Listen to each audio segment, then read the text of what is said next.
Hey, this is Dr. Torian Salary of Keynote Prep, and I've got a good one for you today. This is one of the most highly requested topics that I get from my clients, and that is, what is the most important part of your presentation? So you know what? Let's get into it right now. Let's go.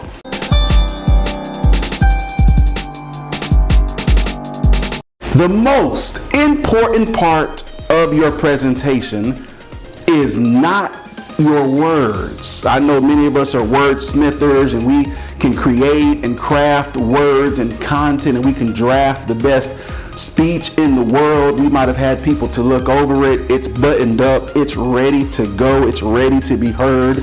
Wonderful. Some people may think the most important part of your presentation are the graphics, the slides, the PowerPoint, the job aids, the flip chart, whatever it is that you show them visually to accompany what you're saying. Some people may say, well, no, the best part of your presentation, or the most important part of your presentation, is the presenter himself or herself, meaning you, the speaker. That people may say, well, you are the most important part of your presentation. Well, listen, while all of that might be some good answer, none of that is the case. None of that is true. I don't want to hurt your feelings, but none of those things are the most important part of your presentation. All right, here's the secret. Come a little closer to the screen. The secret is the most important part of your presentation is your audience. Yep, you heard me correctly. The most important part of your presentation is your audience. Can I go a little further? Listen, I don't care how beautiful your slides are if you don't have an audience to look at them or watch them. You could have the greatest graphics in the world. You could be the most creative person in the world. You could have gone to school for all of these different illustration and graphic design and all of these other things to make your graphics and visuals pop. And if you did, you need to call me so I can work with you. But you could have done all of that. And your presentation, your actual visual could be amazing. But if you don't have an audience, none of that matters. You could be the best dressed person in the room. Your tie, your suit, your appearance, much like me, could be top notch. Your ensemble could be one of a kind. But if you don't have an audience, none of that matters. Your script, your manuscript, your content, your words, all of those things could be an amazingly put together.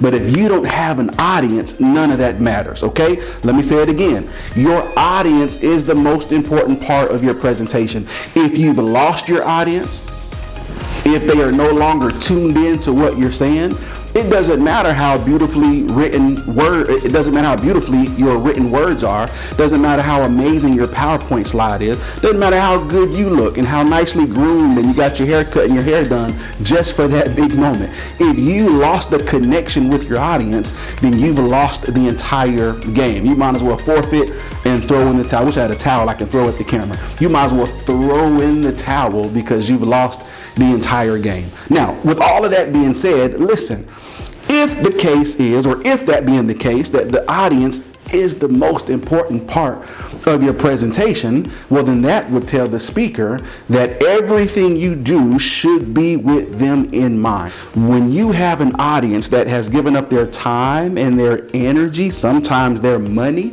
to be a part of what you have to say, you owe it to them to make sure they know that their presence is important, that they matter, that their input would be considered, and so on and so forth. So I don't want to ever get on stage and try to make it seem like it's about me. I don't want to ever get so focused in on my content that I forget how important it is that I have an audience to connect with. I don't want to ever be so caught up in how I look or how amazing my visuals are that I forget that I have actual people on the other side of this camera, on the other side of that Zoom screen, or actually in person.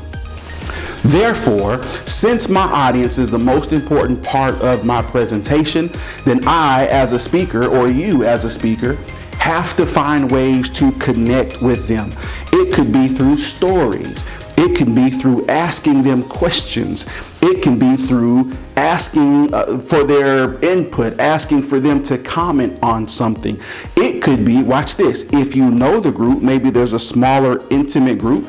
Maybe it's your company, your school, so these are folks you know. It could be even calling someone's name. Whatever you've got to do to create that connection to keep your audience engaged is what's going to create the awesome, perfect presentation for you. Again, none of that other stuff matters. The slide, the words, the suit, the whatever, none of that matters if I don't first have an audience that is connected and engaged throughout the presentation. Whether it's 5 minutes or 5 hours, however long I got your attention, I've got to value that, because the moment you decide to tune out, I've lost the game. So again, find ways to creatively engage your audience, keep them excited about what you're saying. If that means while you're crafting that beautifully written speech, you might have to work in some moments where you remind yourself audience interaction. You might have to actually write down in your speech, ask a question. You might have to actually write down in your speech, find someone in the room that has something similar to what I'm saying and call their name or relate to them. You might have to ask them for questions or ask them to ask you questions.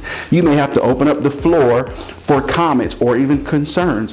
Whatever the game plan has to be, always keep in mind that nothing else in the world at that moment matters more than the people that are giving up their time to be there, whether they wanted to or whether they are forced to be there.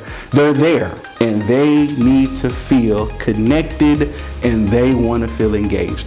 Nothing worse than having a speaker that is speaking to an audience that is totally disengaged and they're on their phone, they're looking out the window, they're doing all of these other things, and the speaker has no idea that he or she has lost the audience. So you got to be the opposite, be the difference. Find a way to work it in your talk so that you can keep your audience engaged and connected, because after all, they are the most important part of your presentation. Listen, if you enjoyed this short little talk, I need you to do me a favor right now, like the video, comment below, share the video, and subscribe so that you don't miss any other great content coming from myself in Keynote Prep. Again, I'm Dr. Salary with Keynote Prep. It has been a pleasure giving you some tips. I'll catch you on the next video. And by the way, visit us, keynoteprep.com. We'll see you soon. Take care.